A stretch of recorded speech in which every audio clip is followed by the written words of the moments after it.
দর্শক, বাংলাদেশে পুনরায় খুবই ভয়ঙ্করভাবে রূপ ধারণ করতে যাচ্ছে আওয়ামী লীগ। যে আওয়ামী লীগ ইন্ডিয়াতে বর্তমান অবস্থান কিন্তু বাংলাদেশে খুবই প্রভাব খাটাবে খুবই দ্রুত। এই তথ্য ইতিমধ্যেই সয়লাভ করেছে, সোশ্যাল মিডিয়াতে তোলপাড় সৃষ্টি করেছে। আপনাদেরকে প্রমাণ সহকারে দেখাবো আওয়ামী লীগ খুবই দ্রুত বাংলাদেশে ব্যাক করতেছে। পরাজয় হতে পারে বিএনপির।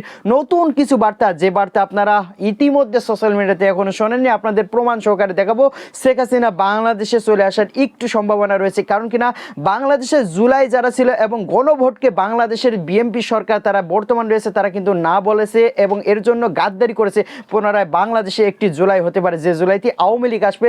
হাসনাত আব্দুল্লাহ কঠিন আকারে বার্তা দিয়েছে, প্রমাণ সহকারে সবকিছু দেখতে পারবেন এই চ্যানেলের মাধ্যমে। দর্শক, যারা নতুন আছেন অবশ্যই এই চ্যানেলটি সাবস্ক্রাইব করে দেবেন, তাহলে দেশের সকল আপডেট খবর, রাজনৈতিক খবরগুলো সবার আগে এক ভিডিওর মাধ্যমে আপনি কিন্তু প্রথমে দেখবেন। দর্শক, ঠিকই শুনেছেন যে আওয়ামী লীগ বাংলাদেশে পুনরায় চলে আসতে পারে। আর হ্যাঁ, কে কে চান যে বাংলাদেশে আওয়ামী লীগ আবার আসুক, আবারও এসে বাংলাদেশ শাসন করুক? দীর্ঘ 15 বছর ধরে কিন্তু আওয়ামী লীগ শাসন করেছে বাংলাদেশ কিন্তু তামা করে দিয়েছে। বিএনপি কিন্তু একদম খেল খতম হয়ে গেছিল। আবারও পুনরায় কিভাবে যে ক্ষমতা পেয়ে গেল, এই জুলাই যোদ্ধারা যদি বাংলাদেশে না থাকতো তাহলে কিন্তু হাসিনা কখনো বাংলাদেশ থেকে যাইতে পারতো না।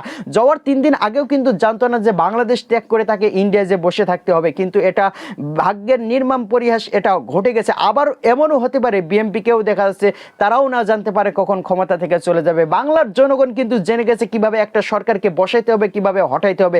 ডক্টর ইউনূস সাহেব দীর্ঘ কয়েক বছর ক্ষমতা থেকে তিনি নির্বাচন দিয়ে এখন কিন্তু ঘুমিয়ে আছে। প্রিয় দর্শক, সব মিলিয়ে কিন্তু আবারও শেখ হাসিনা বাংলাদেশে চলে আসতে পারে, কারণ বাংলাদেশ চালাইতে পারছে না জনাব তারেক রহমান। বাংলাদেশে তেলের যে সংকট যাচ্ছে, প্রতিদিনই কয়েকশো হাজার কোটি টাকা ডোনেশন দেওয়া লাগছে, তাহলে একমাত্র দেশ চালাতে পারতো শেখ হাসিনা সরকার। প্রিয় দর্শক, আজকের খবরটা এই পর্যন্ত। দেখা হবে পরবর্তী কোনো খবরে। শেখ হাসিনা কবে বাংলাদেশে ফিরবে এবং আওয়ামী লীগ কিভাবে দেশে দখল করবে, তাই বিদায় নিচ্ছে আজকের মতো। দেখা হবে নতুন কোনো নিউজে। আসসালামু আলাইকুম।